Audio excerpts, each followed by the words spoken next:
What's up, you fish hacks? Welcome to Tim's School of Fish and classes in session. I'm excited today because today I got a package, a parcel, a delivery. I got a box from Blade HQ. This is a knife that came out last year, but it was so popular it was gone super quickly. But they did a second run and I jumped on it immediately. So let's open this bad boy up and see what's inside. It's from Kansept. We've got our obligatory insert with our microfiber. Ooh, that feels like satin. That feels like silk. I don't think I've ever looked at the cleaning cloths on my other Kansepts. I don't think I've ever opened one. Kansept pouch. Ooh. Pow! That is the Kansept Fenrir. And by the way, it's pronounced Fenrir. Listen to me, knife tubers. It's Fenrir. Like a rear end. Your backside. Fenrir. Like your hind parts. Fenrir. The big old donk. Like a rear end. Not Fenrir. Not Fenrir. Not Fenrir. Not Fenrir. It's Fenrir. The big old donk. How do I know? Because books. That's how I know. Reading is fundamental. Fenrir was the son of Loki in Norse mythology.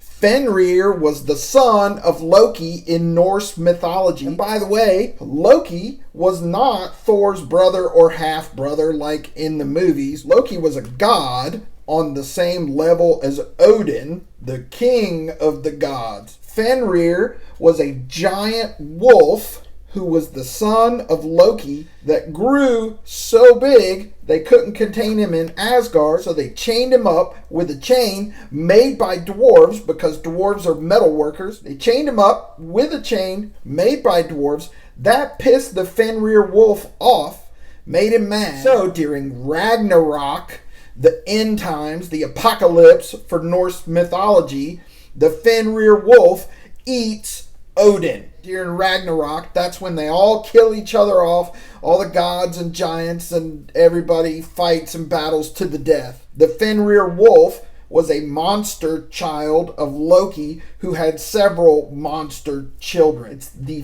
Fenrir wolf. It's Fenrir. It's definitely Fenrir. The big old donk. Alright, so this one comes in right under 8 inches, just about 3.5 inches on the blade length. It has dual thumb stud deployment. It also has a front flipper. Pow! The action is great right out of the box. Perfectly dead nut centered. The blade steel on here is CPM S35VN. It has a stone-washed finish on the blade. This particular one has blue and black dimpled G10 on the handle. And it has these titanium bolsters at the bottom end of the handle, which is very unique and kind of cool. The fitment is really good between the G10 and the titanium bolster. There's no space there whatsoever. They did a good job on this G10 too. There's no sharp edges on any of this G10. It's chamfered down very nicely. We've got a pretty neat looking titanium pocket clip. I do like that clip. I wonder how well it's ramped pretty well under there.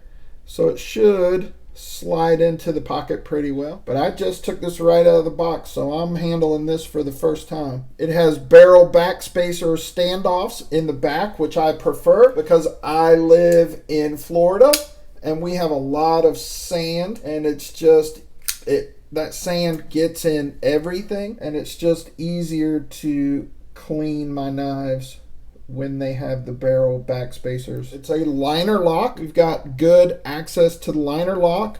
It's scalloped really well. We've got good lockup, probably 30% lockup.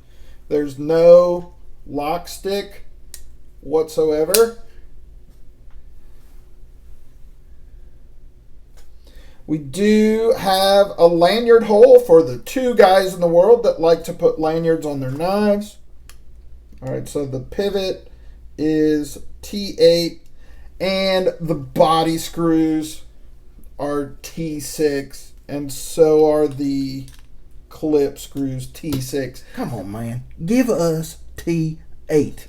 Why is anybody still putting T6 on any knives? Especially at $150. T6, really? That is just ridiculous.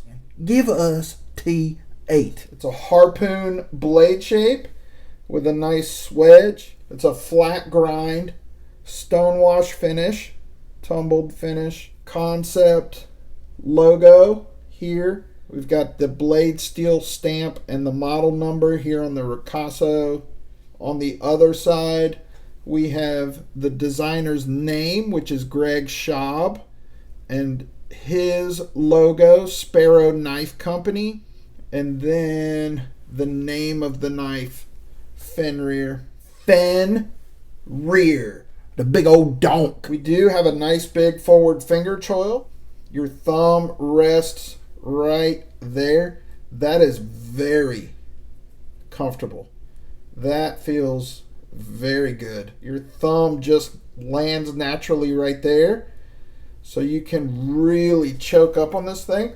That feels very good. And there's no hot spots or warm spots. This is a pretty low profile clip with no freaking wave stuff going on there. No jimping on the back of the blade. That's the jimping on the back of the front flipper. I suck at front flippers. I can't front flip. I don't even want to try it because I don't want to fling this knife across the room. So if I choke back on this one, this is about a 3.5 finger grip for me. I can get a full 4 fingers if I choke up, and that is really comfortable. Action is very good right out of the box. I mean, for not having put any pivot lube on there or messed with the pivot screw at all, the action on that is very good. It has a pretty cool sound acoustically. The microphone's probably not picking that up, but it does sound pretty cool. It sounds different.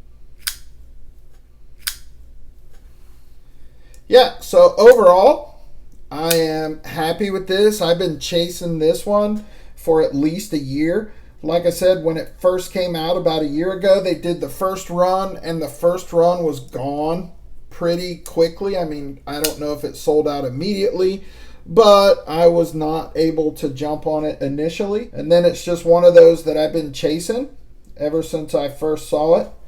And I saw that I guess they did a second run and released some more, so I jumped on it right away, and I'm glad I did. I like the ergos on this knife. I think the ergos are excellent. I like the profile and the overall lines and the overall aesthetic of this knife. That is very cool looking.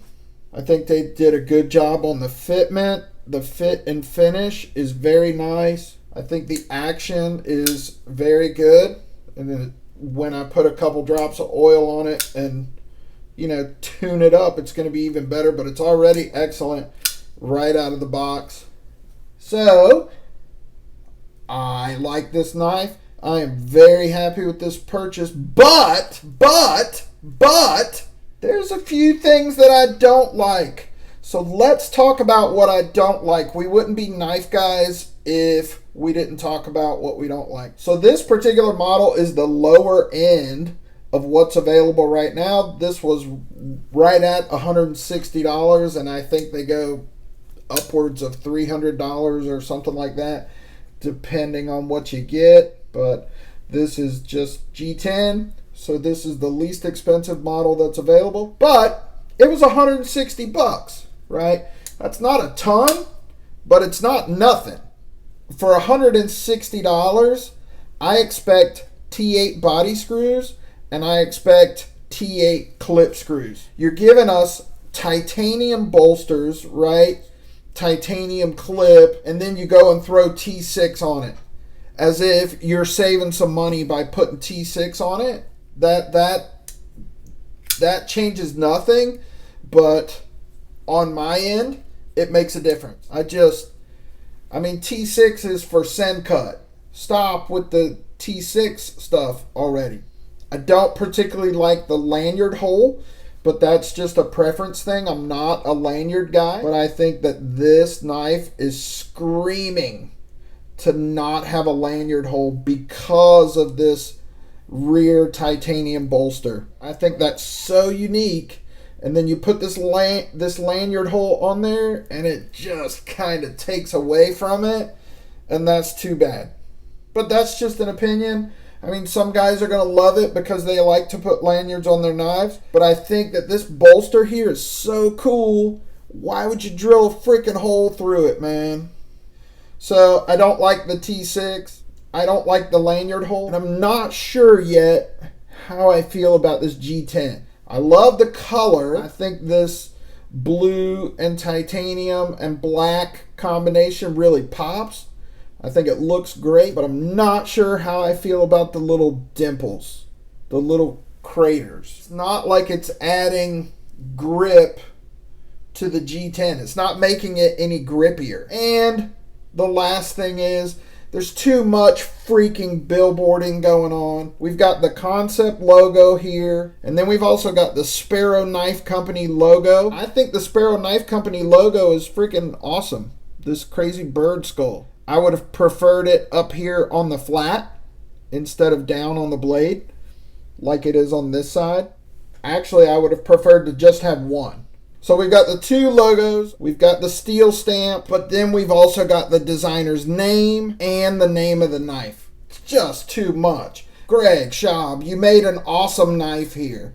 You should be very proud, and you should want people to know that you designed this knife. But we've got your name, the name of the knife, and your logo, in addition to Kansept's logo, and the model number, and the steel. Come on, man. Give me a freaking break. Let's put Verizon. We might as well just put Verizon or AT&T Modelo on the blade. When do we stop?